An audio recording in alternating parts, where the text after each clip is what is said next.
DXDC RadyoMaN Report. Kasama, unsa ba ang buot nimong matuki o madungog sa State of the City Address kan Soca ni Mayor Sebastian Baste Duterte karong adlaw August 6, 2024. Gawas sa hiniusang singgit nga pagbarato sa mga palaliton ag peace and order, nagpadang atong komento ang pipila ka Dabawenyos din sagad kanila. Problemado gihapon sa lapad nga pagbaha sa syudad bisan sa ginagmayla nga pag-ulan. Komento pa sa netizen nga sila George Alfetse og Dani, buot nilang madungog kung paunsa i-address o hatagan og pagtagad sa mayor ang kaniadto pa nilang suliran sa pagbaha ilabi na sa buhangin area nga human sa ulan, musaka dayon ang level sa tubig sa ilang kabalayan. Kahinumduman nga gipatawag na sa mayor ang Department of Public Works and Highways ken DPWH 11 aron tutukan ang drainage systems apan wala matod pa siya'y nakitang positibong tubag o aksyon na gikan sa buhatan. Mao nang atangi karong adlaw mga kasama 1:30 sa hapon ang Soca ni Mayor Baste pinaagi sa pagpaminaw sa updates ug balita sa DXDC 621 RMN Davao.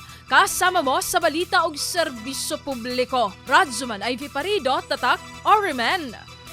RadyoMaN News, Diretso Balitang Metro Davao.